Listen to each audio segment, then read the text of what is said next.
وعند ذكر حبيبه وأوليائه الصالحين تتنزل الرحمات والبركات والنفحات ونصلي ونسلم على سيد السادات وقائد القادات حبيبنا وشفيئنا ونور قلوبنا ومولانا محمد صلى الله عليه وعلى آله والتابعين ومن تبعهم بإحسان من يومنا هذا إلى يوم الميعاد ويوم الميقات. اللهم صل وسلم على سيدنا محمد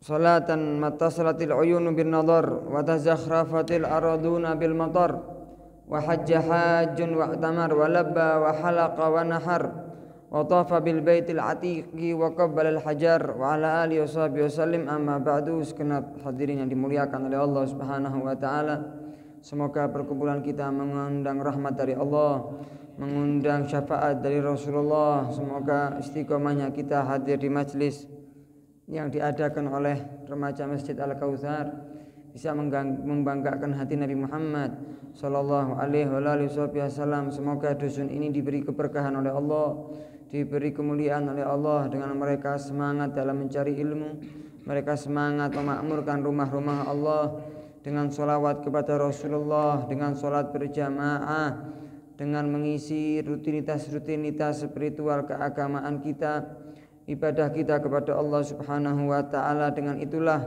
Allah insyaallah memakmurkan hati kita dengan sifat-sifat yang terpuji. Amin ya rabbal alamin. Alhamdulillah tsumma alhamdulillah, masih diberi nikmat Islam, nikmat iman, nikmat sehat wal afiah, nikmat bisa berkumpul di taman-taman surga. Semoga seperti Allah memudahkan langkah kita untuk mencari ilmu, yang mana tanda kecintaan Allah kepada seorang hamba adalah ketika seseorang dimudahkan untuk mencari ilmu. Maka itu tanda Allah Subhanahu wa taala memudahkan langkah seseorang untuk sampai kepada surga Allah yang di dalamnya ada keridhaan dari Allah Subhanahu wa taala. Ciri-ciri tanda Allah Subhanahu wa taala benci sama seseorang ketika orang tersebut dimudahkan langkahnya, keinginannya, kemauannya untuk mendatangi sesuatu yang enggak dicintai sama Allah, untuk mendatangi tempat acara apapun itu yang di dalamnya ada murka Allah. Maka perlu kita syukuri kalau kita masih diberi kesempatan oleh Allah untuk bisa hadir di majelis yang di dalamnya kita bertambah cinta kepada Allah, tambah cinta kepada Rasulullah. Di dalamnya kita bersolawat kepada Nabi kita Muhammad SAW. Di dalamnya kita mendapatkan ilmu agama lebih-lebih kalau kita mengenang kisah-kisah orang soleh, mengetahui bagaimana sih ibadah mereka, bagaimana sih karamah mereka, bagaimana sih kemuliaan akhlak mereka. Dengan itu kita bisa meniru sedikit demi sedikit, setapak demi setapak. InsyaAllah kita dikumpulkan oleh Allah bersama mereka di dunia dan di barzakh dan di akhirat. Amin ya rabbal alamin. Kompak apa gak iki? Kok meneng kabeh? Kompak apa gak? Kompak. Iki masjid kayak musala ya. Ya insyaallah. Mugi-mugi sing hadir malaikat jin semangat kabeh. Kita mendapatkan barokah mereka insyaallah. Jangan kira rek majelis taklim itu hanya dihadiri sama manusia. Jangan kira majelis taklim itu bukan majelis taklim saja. Aktivitas keagamaan yang positif itu hanya dihadiri dengan manusia saja. Tidak, sungguh tidak.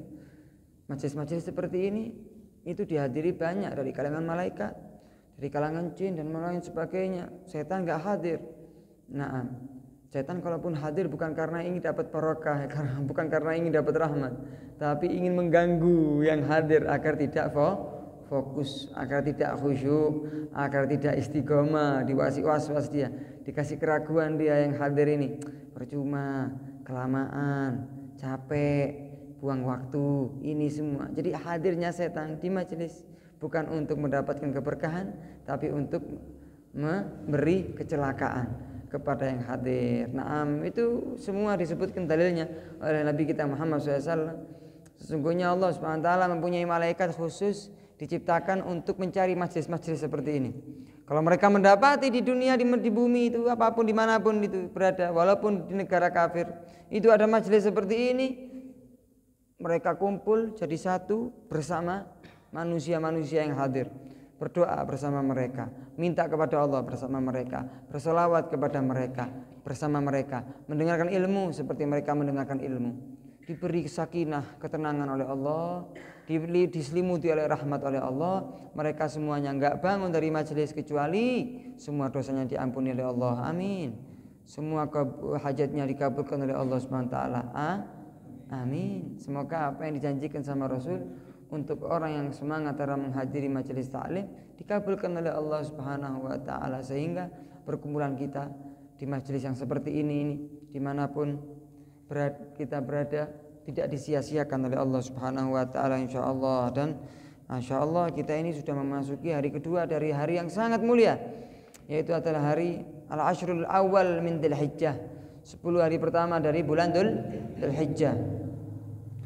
Banyak ulama yang mengatakan kenapa sih 10 awal Dzulhijjah itu mulia sekali, sampai Nabi SAW itu bersabda, afdalu ayyamid dunya ayyamul ashr min Dzulhijjah. Mulianya hari-hari 1 tahun full, paling mulianya hari sedunia setahun full ini adalah ya ini hari yang kita masuki ini 10 awal dari bulan Dzulhijjah. Sudah kita melewati bulan pertama dari bulan yang haram, yaitu bulan Dzulqa'dah. Sekarang kita masuk bulan yang haram yang kedua, yaitu adalah bulan Dzulhijjah. Nanti ketiga bulan Muharram, nanti keempat bulan Rajab. Semoga panjang umur bisa sampai bulan Rajab, sampai bulan Sya'ban, kita bisa menikmati puasa di dalam bulan Ramadan. Amin ya rabbal alamin. Kenapa kok saking mulianya itu 10 hari pertama ini? Ya, karena rukun Islam semuanya dikumpulkan di 10 hari pertama ini dari bulan Dzulhijjah. Kok bisa? Kita disunnahkan sholat Idul Adha. Kapan? Tanggal 10 Dzulhijjah. Kita juga difardukan buat orang yang mampu untuk melaksanakan haji. Kapan? Ketika dimulai aktivitas haji, ketika wukuf di Arafah. Tanggal 8 itu mulai siap-siap hari Tarwiyah. Hari Arafahnya itu inti dari pelaksanaan haji.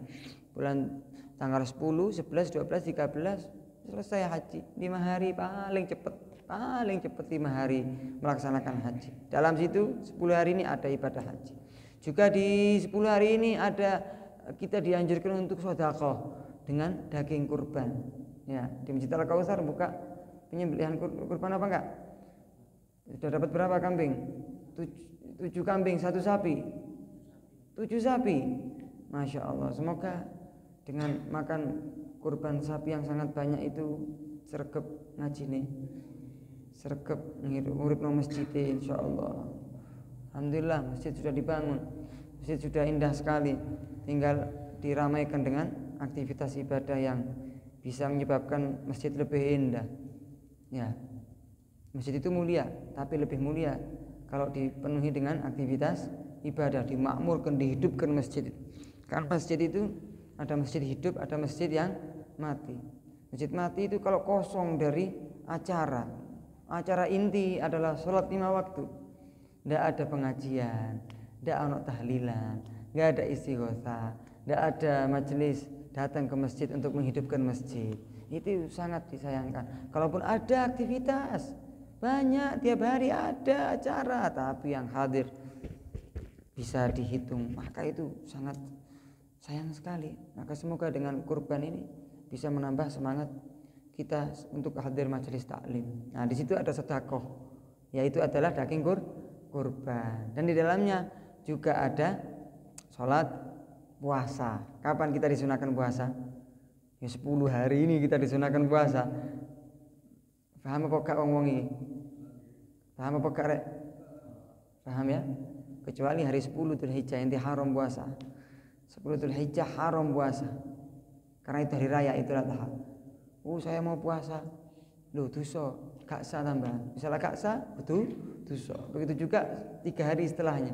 Tanggal 11, tanggal 12, tanggal 13 itu namanya ayyamu tasyrik, hari tasyrik. Nah, kata Nabi SAW, ayyamu aklin wa syurbin wa diyafah, Hari tasyrik, 3 hari tasyrik, 11, 12, 13 Dzulhijjah itu adalah hari kita berpesta, kata Nabi. Kita itu adalah hari makan, hari minum, hari jamuan dari Allah Subhanahu wa taala. Maka kalau ada orang puasa di dalamnya, maka dia dikategorikan orang yang sombong. Dia menolak suguhan dari Allah, dia menolak jamuan dari Allah. Ada susu, ya, Masya Allah, ini lagi datang susunya ini.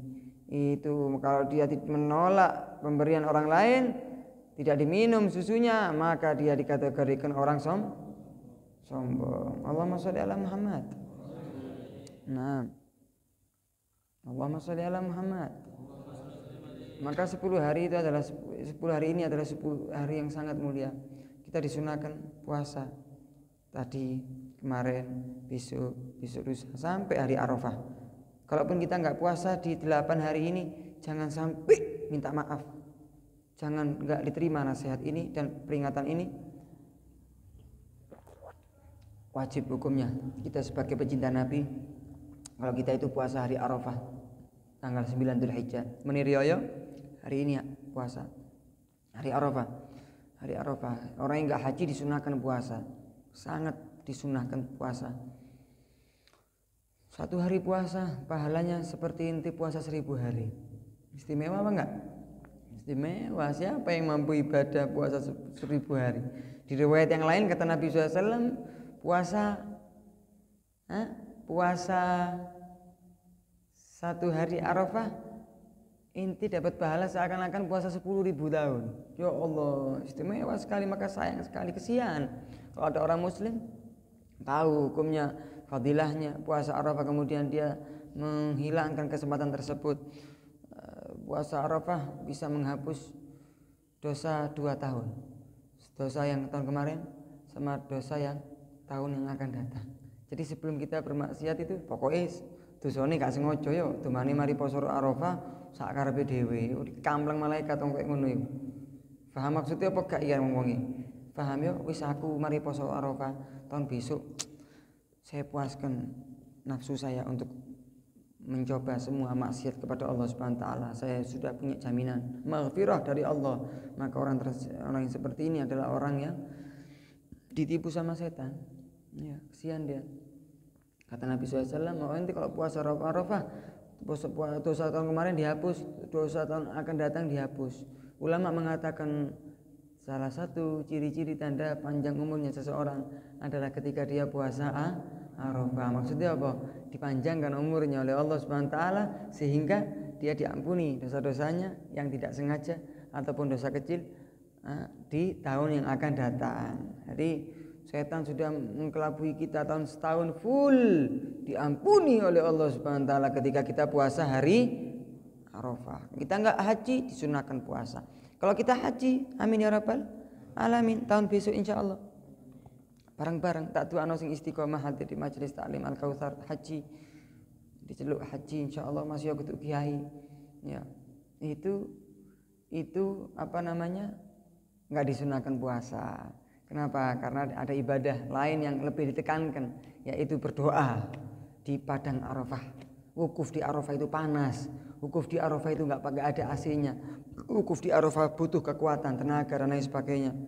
Maka kalau dipakai puasa sehingga dia berdoanya, ibadahnya bisa lemes. Di waktu itu, hari itu lebih ditekankan orang yang wukuf di Arafah itu untuk berdoa. Maka enggak apa-apa. Bahkan dianjurkan kalau dia lemes ketika kalau puasa, maka dia dianjurkan tidak puasa. Seperti itu. Kalau kita enggak haji, maka kita dianjurkan puasa. Orang Indonesia Masya Allah meniru orang-orang yang wukuf di Arafah, sehingga mereka kalau sore hari Arafah menghadiri majelis taklim, namanya ta'rif, kita niru mereka yang sudah lagi wukuf di Arafah. Semoga dengan hadirnya kita, maksudnya niatnya, semoga dengan hadirnya kita di majelis-majelis yang seperti itu, kita tidak diharamkan oleh Allah mendapatkan apa yang didapatkan oleh orang-orang yang lagi wukuf di Arafah. Karena Tuhannya Arafah satu, yaitu Allah Subhanahu wa ta'ala. Mungkin Allah memberi kita sama dengan ataupun lebih dari apa yang telah diberikan oleh Allah kepada orang yang wukuf di Arafah apabila hati kita bersih, apabila kita puasa, apabila kita mendekatkan diri kepada Allah Subhanahu wa ta'ala. Maka kesimpulannya adalah ayo manfaatkan 10 hari mulia ini dengan aneka ragam ibadah. Bakti kita kepada orang tua, sedekah, sholawat, hadir majelis taklim, sholat jamaah, baca Al-Quran, puasa, sedekah, itikaf di masjid. Kalian di sini sudah itikaf apa belum? Menang kafir jawab. Sudah itikaf apa belum? Sudah niat itikaf apa belum? Ayo, jangan sampai lupa niat itikaf. Eman, sayang sekali kalau inti masuk masjid kemudian enggak niat itikaf. Itu ibadah, iya, taat kepada Allah, tapi sayang kita enggak niat. Innamal a'malu, sesuatu perilaku itu tergantung niatnya. Nah, cukup insyaallah jadi penyemangat kita, lebih semangat di hari 10 hari ini. Alhamdulillah sekarang kita mempelajari kitab Syarhul Ainiyah, kitab manaqib para auliya as-shalihin yang telah dikarang oleh Al-Imam Ahmad bin Zain al-Habsyi. Setelah kita membahas dari kajian manaqib secara kehidupan ulama sebulan yang lalu adalah Imam Bishr al-Hafi. Panjang lebar sudah banyak kita bahas tentang kehidupan beliau yang sangat istimewa. Sekarang kita masuk di pembahasan yang baru yang dikatakan oleh Abdullah bin Ali al-Haddad, wa amma qaulu Sayyidina Nadim radhiyallahu anhu wa nafa'ana bih. Adapun perkataan yang membuat nadham yaitu Habib Abdullah Haddad, semoga Allah meridhai beliau dan memberi kita manfaat beliau, keridhaan dari Allah lewat beliau. Beliau berkata apa? Wa tustari Abi Muhammadin sahlihim al-alimil mutahaggigil mutadalli'i. Dan ulama setelahnya yang akan kita bahas di Qasidah Al-Ainiyah ini adalah Imam Tustari. Beliau mempunyai anak namanya Muhammad, dipanggil Abu Muhammad, bapaknya Muhammad. Sahlihim, namanya adalah Sahl, Imam Sahl. Sahl, bapaknya namanya Abdullah, Sahal bin Abdullah. At-Tustari, Tustari itu adalah nama desa, nama kota yang ada di Ahwaz. Ahwaz itu dusun, ya, kota juga yang ada di negara Iran. Pernah dengar negara Iran? Ya, Iran itu ada dusun namanya Ahwaz. Ahwaz tadi itu ada desa namanya Tustar.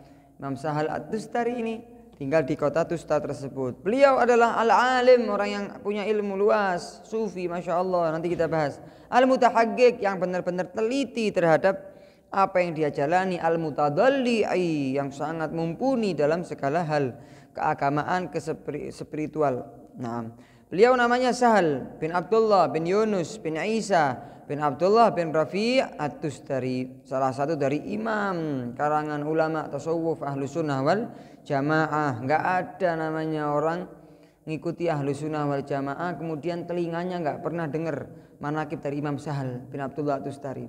Kalau kita mondok pasti dari kitab-kitab yang kita kaji di dalam pengajian kita, kitab kita yang kita belajar sama ustadz kita, pasti kita ketemu qala al-Imam Sahal bin Abdullah At-Tustari, pasti. Apalagi kalau kita belajar ilmu tasawuf, enggak asing nama beliau di telinga para santri, enggak asing nama beliau di telinga orang yang selalu hadir majelis taklim, salah satu pembesarnya, seniornya para ulama yang ada di kota tersebut. Beliau itu sangat teliti, mempunyai ilmu tasawuf, ilmu fikih, waroknya, zuhudnya, riyadhahnya terhadap nafsunya yang amarah bisu, sampai-sampai dikatakan setiap kita mempelajari manaqib beliau, beliau itu dikatakan beliau adalah sufi yang handal mulai balita.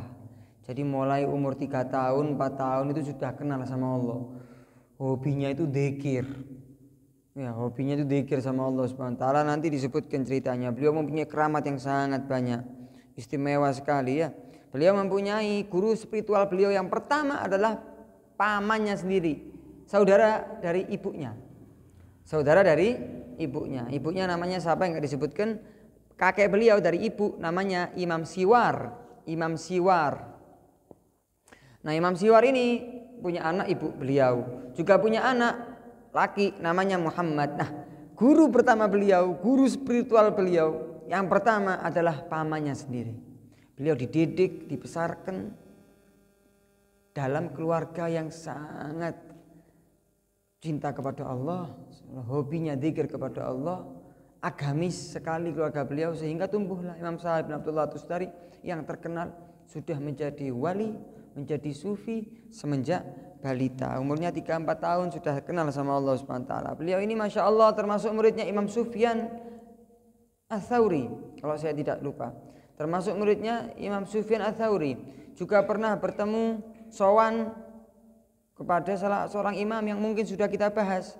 Itu adalah Imam Dzunnun Al-Misri. Kalau belum kita bahas nanti di depan ada, nanti di depan itu ada Imam Dzunnun Al-Misri, salah seorang ulama yang sangat besar yang hidup satu zaman sama Imam Sahal bin Abdullah Tustari. Juga Imam Sahal bin Abdullah Tustari ini termasuk muridnya Imam Junaid Al-Baghdadi yang sudah kita bahas. Kapan itu kita bahas? Sudah agak lama itu. Selali kabeh tapi ya. Selali kabeh pokoknya hadir iki alhamdulillah. Kita bulan kemarin kita bahas Bishr Al-Hafi. Bulan kemarin lagi kita bahas Imam Sirri As-Saqati. Setelah sebelum itu kita membahas Imam siapa? Imam Dawud At-Ta'i. Sebelumnya lagi kita bahas siapa? Imam Abu Wahab Al-Wardi. Ya. Terus mana Imam Junaid Al-Baghdadi rek? Mana? Sudah kita bahas Imam Junaid Al-Baghdadi. Enggak lama kok. Mungkin Ibnu Abdullah bin Mubarak sudah kita bahas. Kemudian Imam Sirri As-Saqati sudah juga kita bahas. Walihi Al-Aghatamil Imam Ma'ruf Al-Karhi sudah kita bahas. Macam-macam ya, banyak ulama ini ya. Semoga kita ini sudah kita bahas Imam Ilal Junaid Al-Ma'i, sudah kita bahas Imam Junaid Al-Baghdadi sebelum Imam Bishr Al-Hafi. 2 bulan yang lalu kita bahas. Itu termasuk gurunya Imam Sahal bin Abdullah At-Tustari. Pada salah satu tahun beliau itu pergi ke Mekah untuk melaksanakan ibadah haji. Tengah-tengah jalan ketemu Imam Dzunnun Al-Misri. Ketemu sama Imam Dzunnun Al-Misri di tahun 273. Beliau itu lahir di tahun 200 Hijriah.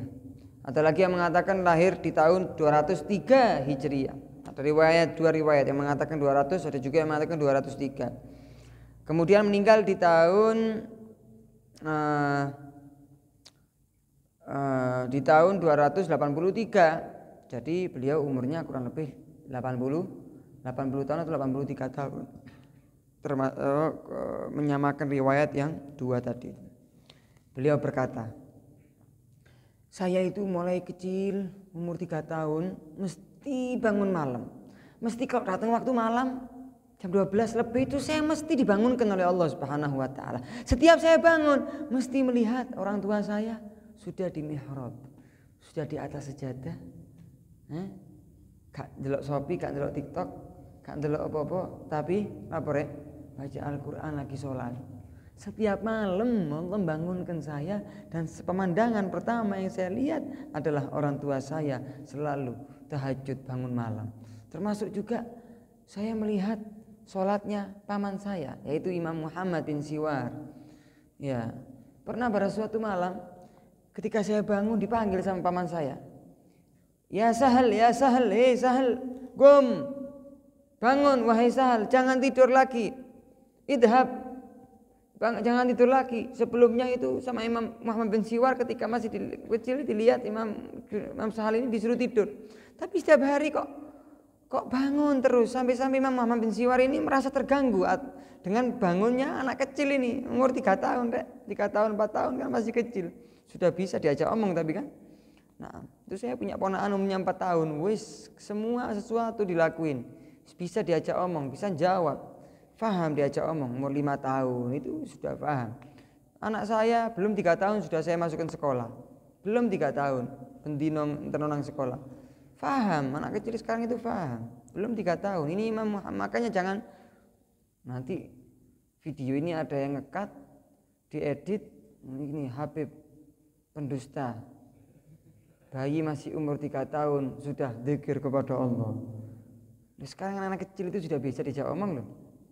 Anak saya itu mau tidur, ayo baca doa, Bismillahirrahmanirrahim, jelas ngomongnya. Kita mungkin lupa nggak baca doa, paling juga hafal dungane kabeh turu. Bismillahirrahmanirrahim. Bismikallahumma ahya wa bismika wa amut. Ono waune wa amut. Terakhir amin. Melo isin ikut malu kita. Anak kecil sambil gini. Ya. Nanti bangun mau nangis dikasih doa. Ayo doa bangun tidur. Alhamdulillahilladzi ahyana ba'dama amatana wa ilaihin nusyur. Amin. Itu di video kan ada aminnya itu. Nah, itu sudah bisa baca doa. Sudah bisa baca tahlil. Saya sholat ikut sholat. Baca Quran ikut minta Al-Quran. Ini umur ini 3 tahun 4 tahun nih pasti lebih bisa. Maka jangan kaget. Ini anak-anak kita bisa kita jadikan seperti Imam Salatus Tari. Tapi turun rapi kabeh. Yang sudah punya anak, ayo sholat, ayo diajak sholat, baca Quran, ayo kasih ono ikro itu anaknya, kasih ilmu, kasih ini, biar dia terbiasa dengan spiritual itu. Ini besarnya itu nggak kaget. Hei anak kecil, Sahal tidur, kau telah mengganggu kekhusyukanku, fokusanku dalam ibadah kepada Tuhanku. Ya, kemudian setelah hari-hari Imam Sahal masih kecil ini bangun terus sampai dikatakan, hei Sahal, apakah engkau mau? Kata pamannya, tak ajari zikir. Kenapa engkau enggak mau ingin? Apakah engkau kenal sama zat yang menciptakanmu? Apakah kau mau menyebut namanya? Naam. Ya. Naam, mau wahai paman. Ya udah, setiap mau tidur katakan kalimat ini tanpa diucapkan oleh lisanmu dan jangan kau gerakkan itu lisanmu, ngomong di hati saja. Ngomong 3 kalimat. Ayo kita lakukan ini. Sebelum tidur baca apa? Allah ma'i. Allah bersamaku, Allah nadiri, Allah melihatku, selalu memandangku, Allah syahidi, Allah lah yang selalu menyaksikanku dimanapun aku berada, dalam keadaan apapun. Saya bangun tidur, saya mau tidur, saya makan, saya jalan, saya duduk, saya berdiri, semuanya dalam keadaan apapun Allah melihatku, Allah menyaksikanku, Allah selalu bersamaku. Coba mulai kecil sudah didoktrin seperti itu. Jangan kaget, nanti kita baca ini umurnya 12 atau 10 tahun sudah hafal Quran. Kita umur 10 tahun sudah hafal apa? Sudah hafal sandi Instagramnya masing-masing. Sudah hafal email masing-masing. Sudah hafal macam-macam wis. Ya Allah. Nah, ini beliau sudah hafal Quran, umurnya masih kecil. Saya baca, ente baca wahai Sal selama 3 hari seperti itu ya. Setiap mau tidur baca itu ya, di hati saja Allah, kalau Allah ma'i, Allah nadiri, Allah syahidi. Dimulai kecil itu didoktrin, dikasih asupan zikir. Karena zikir itu kalau sudah mendarah daging dari hati seseorang muslim, hati tadi itu dia nggak pakai capek untuk membersihkannya karena nggak mungkin ternodai. Bersih, steril hati yang selalu didampingi, menyebut dan zikir, ingat sama Allah Subhanahu wa taala. Karena setan itu merasa panas kalau mendekati orang yang selalu zikir kepada Allah Subhanahu wa taala. Makanya ulama-ulama kita dari kalangan Nahdlatul Ulama, habaib kita, kiai kita, selalu di majelis taklimnya pasti ada zikir sebelum kita ngaji. Nanti sholawat maulid itu zikir sama Allah Subhanahu wa taala sebelum mengkaji ilmu. Sebelum ngaji kitab istighosah, sebelum ini zikir. Baca rotib haddad, baca rotib wirdul latif, baca Quran, itu semuanya zikir. Agar apa? Agar hati kita itu siap untuk menampung ilmu yang akan kita raih. Itu manfaatnya zikir, banyak sekali. Kata Abdul Haddad dalam qasidah beliau,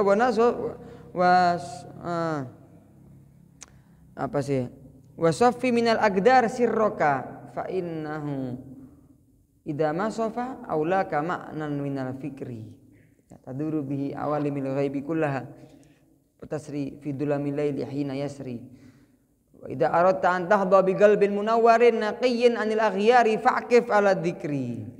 Kalau engkau menginginkan mempunyai hati yang bersih, suci, murni, tak ternodai, fa'kif ala dzikri. Kau kepingin hatimu bercahaya, maka i'tikaflah. Maksudnya adalah selalulah engkau tetapkanlah dirimu itu, hatimu selalu dzikir kepada Allah Subhanahu wa taala. Wa wadib alaihi fi dhulamil layal, dan teruskanlah kau dzikir sama Allah itu di petangnya malam, cerahnya siang, agar hati kita selalu dibersihkan sama Allah Subhanahu wa taala. 3 hari terus ngomong sama pamannya, "Ya paman, saya sudah istiqomah 3 hari baca zikir." Ya wis, tak tambahi 7 hari. 7 hari terus, 7 hari istiqomah, bilang sama pamannya, ya paman saya sudah istiqomah 7 hari, cangkep, bagus, wis tambahin 11 hari sama Imam Muhammad bin Siwar. Sampai kata beliau, fawaqa'a fi qalbi halawatu dzikr, sampai saya bisa merasakan lezat manisnya zikir kepada Allah Subhanahu wa taala. Seperti kita sekarang menghirup aroma yang sedap, merasakan enak apa enggak? Masih ono watu-watu ya. Nyaman hidung kita, menghirup fresh otak kita. Inti sekarang minum susu gelak, manis apa enggak? Nah itu terus itu manis apa enggak? Manis, masya Allah. Inti habis gini makan apa? Sego goreng, kebab tau apa kakak ro ya? Enak apa enggak enak? Itu makanannya jasad kita bisa merasakan enak. Kalau kita makan makanan masakan kurang garam, nggak enak, inti tambahin sendiri, baru inti sedap. Nggak ada sambalnya, kurang nikmat, inti nyambel sendiri. Ketahuilah, ruh juga punya makanan. Ketika makanan tadi itu bisa kita rasakan kelezatannya, inti nggak bakal bisa sabar untuk zikir, nggak bakal bisa sabar untuk ibadah. Kenapa? Karena sudah merasakan kelezatannya. Inti suka sama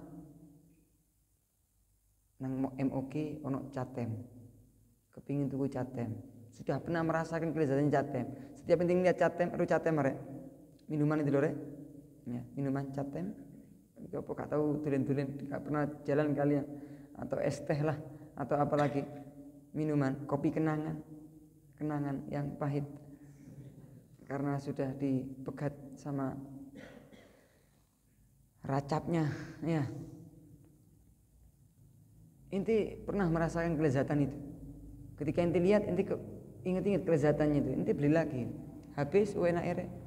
Besok inti lewat sana lagi, kepingin lagi. Gak sabar untuk menikmati kelezatan itu. Ketahuilah kelezatan ibadah lebih enak ketimbang kelezatan jasad kita. Inti masuk ke ruangan ada AC-nya, enak apa enggak? Enak. Masuk ruangan ada fasilitasnya, nyaman. Begitu juga ayo kita dapatkan fasilitas ruhani kita agar kita merasakan lezatan ibadah kepada Allah Subhanahu wa taala seperti yang didapatkan sama Imam Sahal At-Tustari. Saya istiqomah 11 hari, di hati saya sebelum tidur Allah ma'i, Allah syahidi, Allah nadirun ilai selama 3 kali, 7 kali, 11 kali sampai saya merasakan kelezatan zikir sampai setahun, 2 tahun, sampai berpuluh-puluh tahun, sampai meninggal. Yuk kita niat mulai sekarang. Sebelum tidur baca di hati tanpa mengucapkan lewat suara Allah ma'i, dihadirkan Allah di hati ente. Allah bersama saya, Allah nadiri, Allah melihat saya sekarang, Allah syahidi, Allah menyaksikan saya, Allah bakal selalu mengintai saya, selalu melihat saya, CCTV saya adalah Allah. Setiap hari sampai akhir hayat kita. Itu insya Allah kita dikumpulkan sama Imam Sahal At-Tustari. Apa manfaat kita mengkaji manaqib beliau kalau kita enggak niru amalan beliau yang bisa kita lakukan. Setiap kita lupa minta maaf, setiap kita lupa kita ingat-ingat lagi. Nah, kemudian apa pesan dari pamannya? Ihfad ma 'allamtuk, jagalah apa yang sudah saya didik kepadamu, saya ajari kepadamu wahai Sahal, wadum alaihi ila an tadkhulal gabar. Kontinulah engkau untuk melakukan amalan ini sampai engkau masuk kuburan. Fa innahu yanfa'uka fid dunya wal akhirah. Kau bakal mendapatkan manfaat dari zikirmu ini di dunia dan di akhirat. Falam azal ala dzalika sinin. Saya melakukan itu bertahun-tahun. Fawajadtu laha halawatan fi sirri. Sampai saya mendapatkan manisnya kelezatan zikir kepada Allah di hatiku. Subhanallah ya. Sampai Imam Sahal At-Tustari mengatakan, saya sudah hafal Quran umur saya 6 tahun atau 7 tahun, dan saya sudah umur segitu belum balik sudah mampu untuk puasa dahar. Apa puasa dahar? Puasa setahun full kecuali 5 hari. Apa 5 hari ini? Hari yang diharamkan puasa. Hari apa? Idul Fitri ini ya, besok ini. Idul Adha, ayam tasyrik. Apa ayam tasyrik? Sudah saya terangkan. Apa tadi? 11, 12, 13 Dzulhijjah, 4 di bulan Dzulhijjah, 1 di bulan Syawal. Di jumlah ada 5 hari yang haram puasa. Masih yo kon sregep kabeh entuk pahala, gak tambah dosa entuk pahala. Haram hukumnya puasa. Karena ibadah itu ada caranya. Imam Salatus dari setahun full mulai Muharram sampai Dzulhijjah itu puasa, umurnya masih belum balik. Kita, ya Allah, puasa Ramadan sik jaluk kortingan. Puasa Ramadan sik sambat. Puasa Ramadan masih banyak yang lekom dari orang-orang muslim. Apa lekom? Ngombe susu wis entuk siji sik jaluk tambah. Iya perkara. Aduh, kita ini jauh sekali apa enggak dari mereka ini? Menang kafir jauh omong. Jauh sekali apa enggak keadaan kita? Jauh sekali. Tapi apa salahnya kita niru sedikit-sedikit dari perbuatan mereka agar kita lama-lama jadi bukit nanti ya. Beliau ini sampai kepada Allah dengan cara tirakat. Apa tirakat? Tirakat itu rikoh bahasa Arabnya aslinya. Tirakat itu aslinya bahasa Arab. Kena lambe Jawa dan santri Jawa jadi tirakat. Tirakat itu ya torikoh, mempunyai torikoh sampai kepada Allah dengan cara lapar, sampai kepada Allah dengan cara sederhana, baju seadanya, makan seadanya. Beliau pernah nggak punya uang kecuali 1 dirham, pergi ke pasar beli gandum dengan 1 dirham, dicicil, setiap hari makannya sedikit, malam ketemu malam makannya, 24 jam makannya cuma sekali tok, sahur nanti makannya mau sahur itu sekali itu makannya selama 24 jam.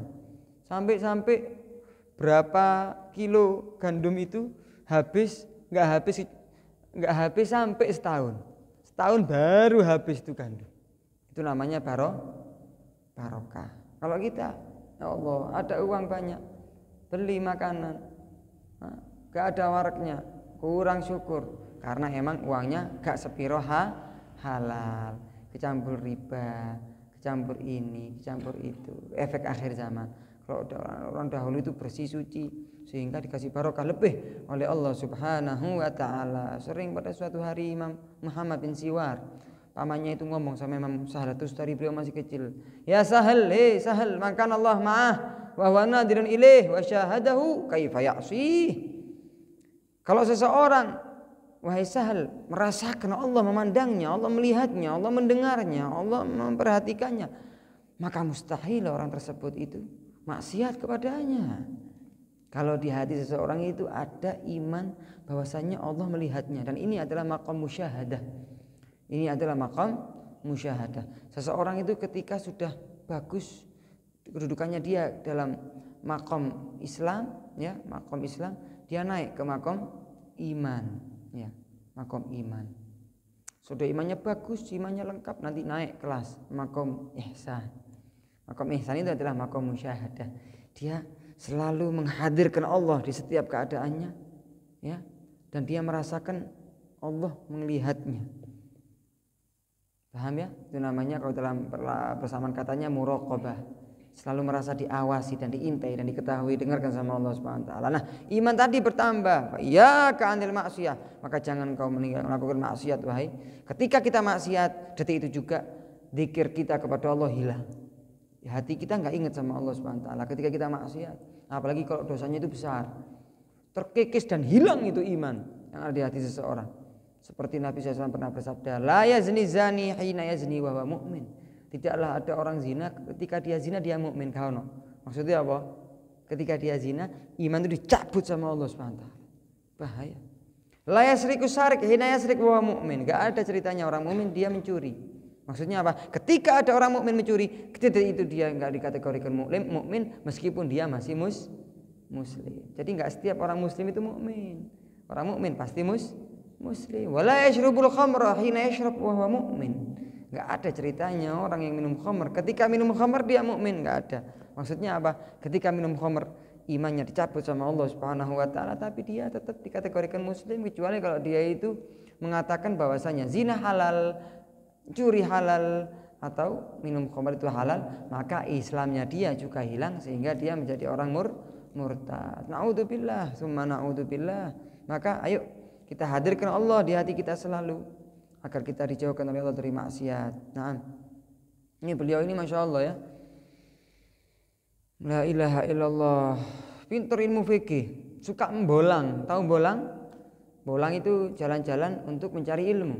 Beliau pernah singgah ke Basrah untuk mencari ilmu, ke Irak. Irak itu di Basrah, Basrah itu di Irak. Ada lagi di Baghdad, Baghdad itu juga Irak. Irak sama Iran tonggoan ya. Irak sama Iran tonggoan.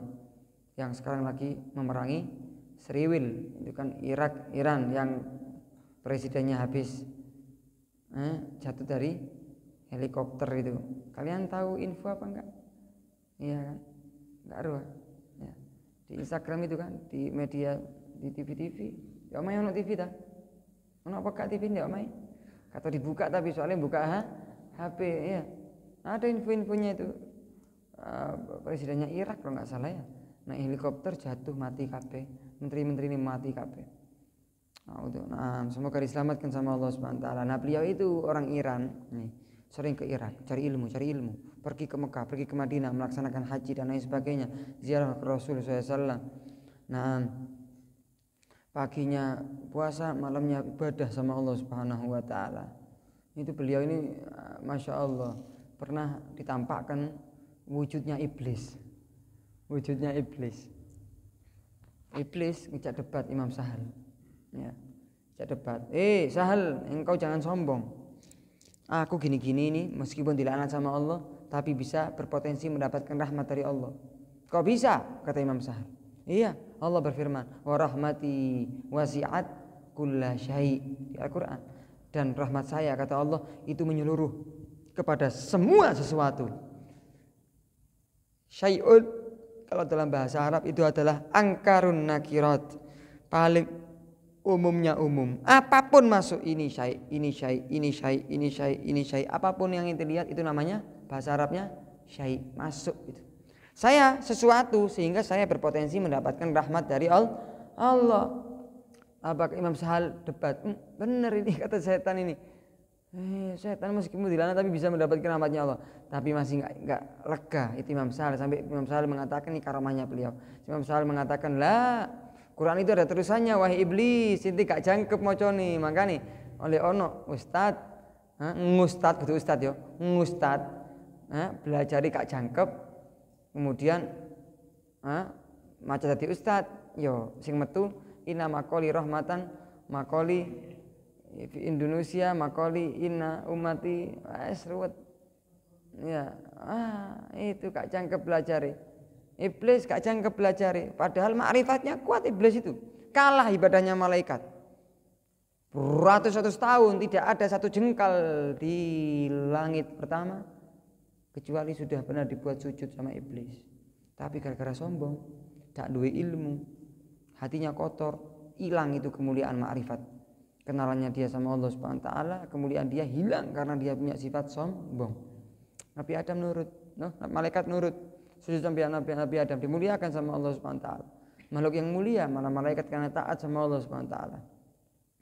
Malaikat itu sampai hasud, sampai iri sama iblis. Kok cik akeh nih ibadai?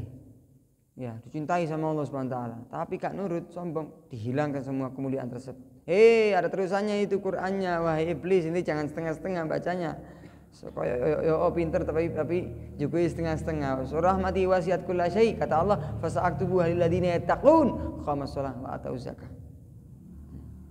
Rahmatku ya menyeluruh kepada siapapun, tapi rahmat tadi itu fasa'aktubu, saya tetapkan kepada orang yang takwa sama saya, melakukan salat, melakukan zakat dan lain sebagainya, ke rukun Islam dan taat kepada Allah Subhanahu wa taala. Itu mendel wis, diem itu namanya iblis. Wah, Sahal ini pintar. Tidak bisa terkecoh saya nggak bisa mengecoh Imam Sahal Tustari karena beliau itu alim mufassir juga. Beliau sangat ahli dalam ilmu tafsir. Sufi, handal, spiritual istimewa beliau ini. Tapi beliau nggak punya karangan kitab. Dan kebanyakan ulama-ulama di zaman beliau itu karangan kitabnya itu nggak banyak. Setelah beliau baru ngarang-ngarang kitab banyak. Itu beliau itu tapi mempunyai makna yang sangat istimewa dalam mentafsir Al-Quran. Punya majelis taklim banyak, itu Quran. Sampai beliau punya murid namanya Imam Muhammad bin Abu Bakar. Muhammad bin Abdullah apa Abu Bakar saya lupa. Muhammad bin Abu Bakar atau Abu Bakar bin Muhammad. Tapi yang saya ingat Muhammad bin Abu Bakar. Itu muridnya sing sregep. Jadi hadir majelis taklimnya Imam Sahal bawa buku, bawa pulpen, ya, anteng, gak begidakan, gak nang jeding, ya itu ditulis apapun ilmu yang keluar dari sabar ya Imam Sahal. Tulis. Bukan hanya mendengarkan pakai telinga, tapi nulis pakai tangan. Sampai beliaulah yang mengumpulkan kitabnya Imam Sahal At-Tustari. Nanti lihat di Shopee itu, Tafsirut Tustari. Kok metu. Nanti lihat di Google, mungkin ada. Tafsirut Tustari bahasa Arab. Engko keluar kitabnya, dijual di Shopee itu. Itu bukan karangannya Imam Sahal At-Tustari, gak niat ngarang kitab, tapi dikumpulkan sama kayak saya, gak punya karangan kitab, cuma saya punya kumpulan-kumpulan. Tapi bukan ngarang kitab ya, kumpulan-kumpulan saja. Kayak sekalian tulis apapun yang kalian dapat dari saya. Tulis macam-macam wis ya. Gawe status, gawe itu sampai banyak di satu buku yang dikumpulkan. Satu kertas datang ke saya, Beb, ini ilmu yang saya dapatkan dari antum, gini ajib ya, seakan-akan saya yang ngarang kitab padahal ente yang nulis, iya apa enggak Rek? Nah Tafsir Tustari itu enggak niat ngarang Imam Sahal, tapi ditulis sama muridnya, jadi dikasihkan ustadznya, ya Allah dicetak sampai sekarang manfaat. Ente kita kalau melihat kitabnya itu beliau itu, wah maknanya sangat luar biasa. Jadi makrifat beliau, ilmu beliau tentang Al-Quran itu sangat luas sekali. Tapi sayangnya apa? Sayangnya kitab tersebut nggak jangkep 30 juz tafsirnya, cuma setengah atau nggak jangkep 30 juz.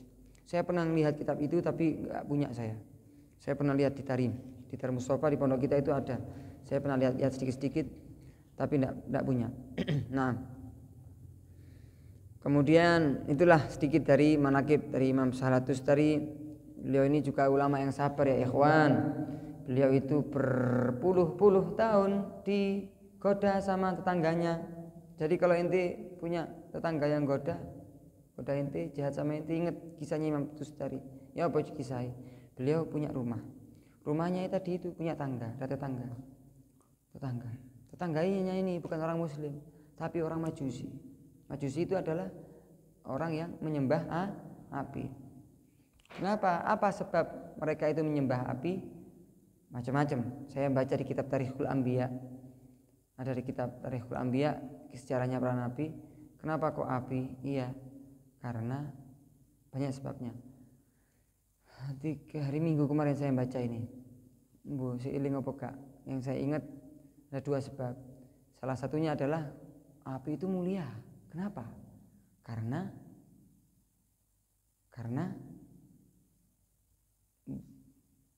nggak bisa membakar Nabi Ibrahim. Ya, api itu mulia karena nggak bisa membakar Nabi Ibrahim. Ibrahim sangat istimewa. Api nggak bisa membakar dia, sehingga api tadi itu disembah sama orang Majusi. Disembah sama Majusi. Ya, sebab yang kedua adalah Nabi Adam. Bahas kurban ini itu Nabi Adam itu punya anak 4. Banyak anaknya Nabi Adam itu. Tapi kita kembali ke Habil atau Qabil itu wis ya. Nabi Adam banyak anaknya banyak. Salah satu anaknya yang satu rahim sama Siti Hawa 2. Qabil sama Labudha, Habil sama Iklimah. Iklimah ini cantik, saudarinya Habil. Labudha ini enggak cantik. Saudarinya balik saya. Labudha itu enggak cantik, saudarinya Habil. Qabil punya saudari yang sangat cantik, namanya Iklimah. Qabil ini sama Iklimah satu perut. Habil sama Labudha satu perut. Sehingga kalau mau dinikahkan nggak boleh, nggak satu saudara satu perut, kembaran. Jadi nggak ada manusia kecuali 4 orang, 6 orang sama orang tuanya, sehingga mau nggak mau syariatnya kan beda sama kita, nggak sama syariatnya. Cara menjalani hidup nggak sama. Cuma 4 orang sedunia sebesar ini cuma ada 6 orang tok waktu itu. Jadi disilang. Qabil dinikahkan sama Labudha yang nggak seberapa cantik, yang Habil nikahkan sama Iklimah yang agak cantik, padahal bukan saudaranya. Gak terima, marah ini. Siapa yang marah? Qabil ini. Qabil marah. Nah, saya saudari saya cantik, saya yang dapat cantik ini. Gini. Makanya inti kalau nikah jangan fokus sama kecantikan, fokus sama keagamaan. Kecantikan nomor 2. Tapi inti cari yang bagus, yang cantik sama yang akhlaknya bagus sama yang cantik. Untuk karu-karune wis. Iya, tapi dahulu kan yang akhlak. Nanti disuruh milih akhlak tapi enggak cantik atau cantik tapi enggak akhlak. Kalau pintar ya milih dua-duanya ya, aslinya ya. Tapi kalau emang enggak ada kecuali salah satunya ya milih yang fadfar bidatid din taribat yadak.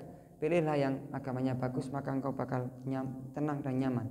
Intinya adalah dibunuh itu. Oh, ayo jangan sengketa engkau kata Nabi Adam. Ya udah ayo. Itqarraba qurbanan fatuqbila min ahadima wa lam yutaqabbal minal akhar. Diceritakan kisah ini di Al-Qur'an.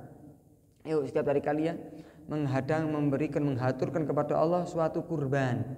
Kurban itu apa? Yaitu mendekatkan diri kepada Allah Subhanahu wa taala dengan hewan-hewan itu. Ditaruh di gunung, satu gunung ini, satu gunung ini. Yang lain. Kalau yang diambil sama Allah itu yang diterima. Pengorbanannya yang diterima, kurbannya yang diambil sama Allah, maka dia yang mendapatkan iklimah ini tadi. Subhanallah, karena Habil itu orangnya ikhlas, baik, akhlaknya bagus, maka yang diterima adalah kurbannya Habil. Qabil hasud, marah, dibunuh itu Habil. Ceritanya panjang, sudah kita ketahui. Itu kisah yang harus kita ketahui dan pasti diketahui sama kita, viral dalam Al-Quran.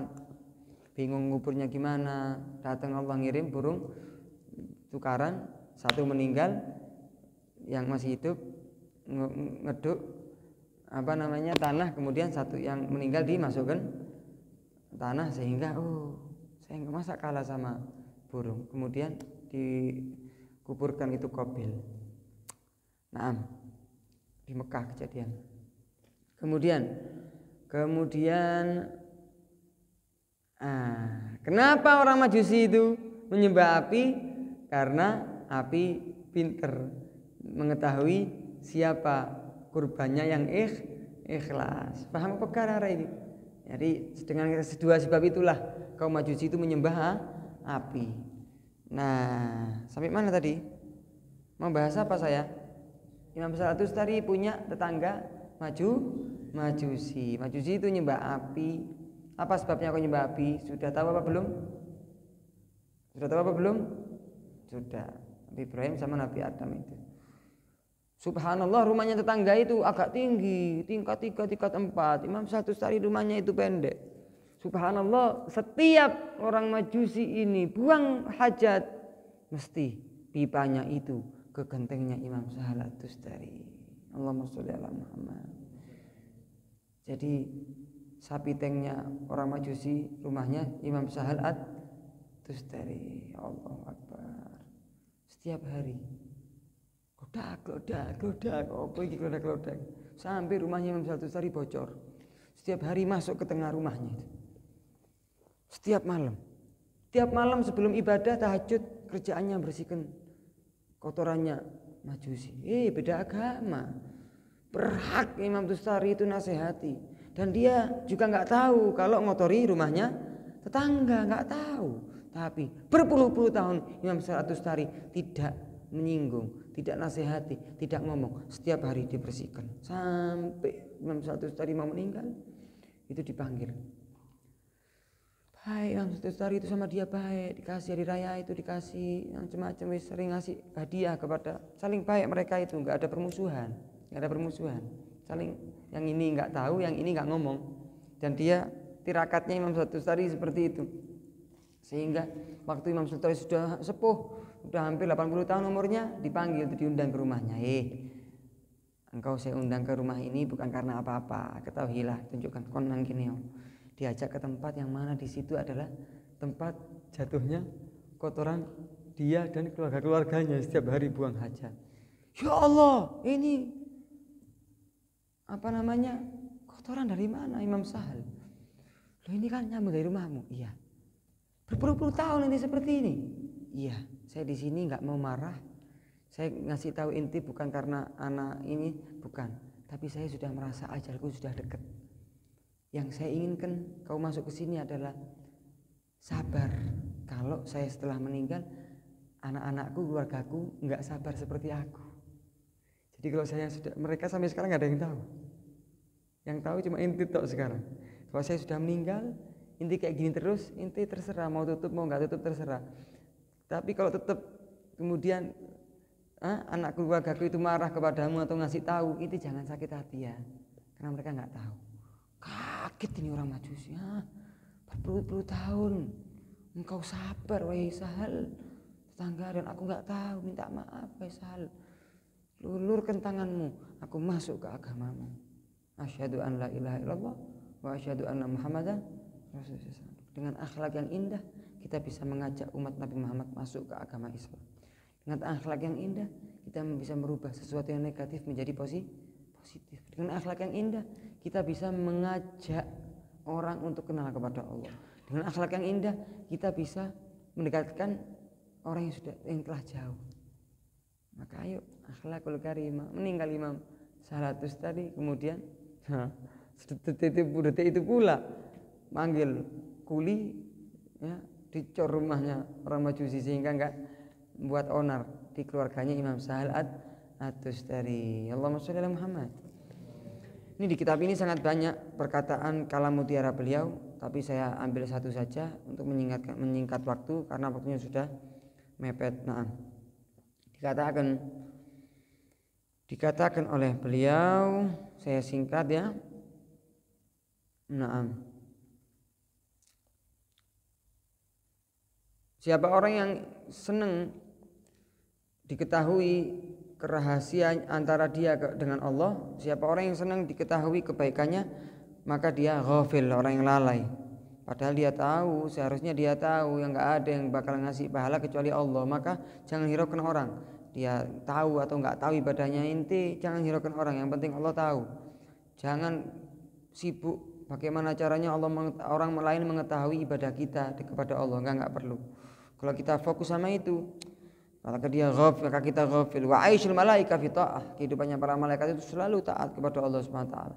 Sehingga siapa manusia yang diberi oleh Allah Subhanahu wa taala di dalam kehidupannya itu tabiatnya itu adalah mempunyai nafsu, akan tetapi bisa melawan hawa nafsunya, maka dia lebih mulia dari malaikat. Bisa lebih mulia dari malaikat. Kenapa malaikat dalam ketaatan? Iya, karena dia enggak punya syahwat, enggak punya nafsu. Enggak ada ceritanya malaikat itu capek, enggak ada ceritanya malaikat itu ke kamar mandi, enggak ada ceritanya malaikat itu makan, luwe, rabi, ngamuk, enggak ada ceritanya. Semenjak diciptakan sama Allah sampai hari kiamat ya tetap seperti itu. Tidak bakal berubah, enggak seperti kita. Maka siapa orang yang dikasih nafsu, dikasih syahwat, tapi bisa melawannya, maka dia lebih mulia dari malaikat. Karena malaikat baik karena memang dari aslinya enggak dikasih syahwat sama Allah Subhanahu wa taala. Aishul malaika fit ta'ah wa aishul anbiya fil ilm wa didaril wahyi. Kehidupannya para nabi itu selalu dengan ilmu. Nah, dan selalu mereka itu menunggu wahyu dari Allah Subhanahu wa taala, dan mereka tidak mewariskan apapun kecuali ilmu kepada kita. Ya, nabi para anbiya itu enggak ninggalkan apapun kecuali kepada ilmu. Maka siapa orang yang fokus mencari ilmu, meskipun dia mungkin sudah menjadi kiai, sudah menjadi orang alim, tetap mencari ilmu, maka dia dibangkitkan sama Allah Subhanahu wa taala pada hari kiamat bawah derajatnya anbiya. Bawah derajatnya anbiya, yang penting ikhlas, apalagi santri. Kemudian wa aisyu siddiqin fil iqtida. Kehidupannya orang-orang siddiq itu selalu mengikuti jalan Rasulullah sallallahu alaihi wasallam. Wa aisyu sairin nas fil akli wasyurb. Kebanyakan manusia hidupnya hanya untuk makan dan minum. Nah, ini kita termasuk yang mana? Kita niru siapa kita ini? Kita niru malaikat atau niru anbiya, fokus sama ilmu, atau niru siddiqin, ngikuti nabi, atau ngikuti banyaknya orang? Ngikuti siapa kita? Jangan samakan kita pecinta majelis sama orang-orang yang enggak cinta majelis. Jangan samain. Kita harus lebih semangat. Wa daruratul lil anbiya. Makanya anbiya itu darurat. Kalau kita kelebihan, wis warak sih mangan maneh. Tangi turu mari subuh nyemil, tidur lagi. Ya Allah. Jam 7 jam 8 bangun sarapan sego. Ya, sebelum habis zuhur nanti makan lagi. Sore nyuri kebab. Ya, pemaneng. Mari maghrib ngopi. Mari isya. Ya Allah, berapa kali makan ini? makanannya para anbiya itu darurat. Kalau nggak makan mati. Itu makanya ketika itu. Makanya para siddiqin giwam. Giwam itu adalah batasan makan yang bisa menyebabkan dia bisa gerak. Bisa gerak, bisa aktivitas, yaitu kita berapa suapan bisa aktivitas? 5. Ya udah itu makanya para siddiqin cuma 5 suapan. Kalau kita lebih ya 10, 15 kita. Husain malah 15 itu. Ya Allah. Ya. Nah, wa good lil mu'minin wal ma'lumil bahaim. Wah, orang kalau hewan binatang makanya itu banyak sekali. Nah, semoga kita mendapatkan barokah Imam Sahal Tustari. Amin. Semoga kita mendapatkan cinta dari beliau. Semoga detik ini beliau menyebut kita dengan penyebutan yang baik. Karena setiap orang yang menyebutkan secara kehidupan orang soleh, maka sama orang soleh tersebut dia disebut namanya. Dan siapa orang yang cinta dengan orang soleh dan menyebut ke manakibnya secara kehidupannya, maka insya Allah husyira ma'ah, dia dibangkitkan sama Allah bersama mereka. Insya Allah. Amin ya rabbal alamin. Rabbi fangfa'na bi barakatihim wahdinal husna bi hurmatihim wa amitna fi tariqatihim wa mu'afatihim minal fitani. Assalamualaikum warahmatullahi taala wabarakatuh. Bismillahirrahmanirrahim. Alhamdulillahirabbil alamin. Allahumma shalli wa sallim ala sayyidina Muhammadin wa ala alihi wa sahbihi ajma'in. Wa laqad asyatu li na'timana awsafuhu tuhyil quluba tuhayyijul asjana. Wallahu qad athna alaihi fama yusawil qawlu minna aw yakunu thanana lakinna hubban fi sarairi qad da'ali madihi safwati rabbina wa hadana wa idin dazajna bil mawaddati ha huna narfa'u aidi fakrina wa rajana lil wahidil ahadil aliyyi ilahina mutawassilina biman ilaihi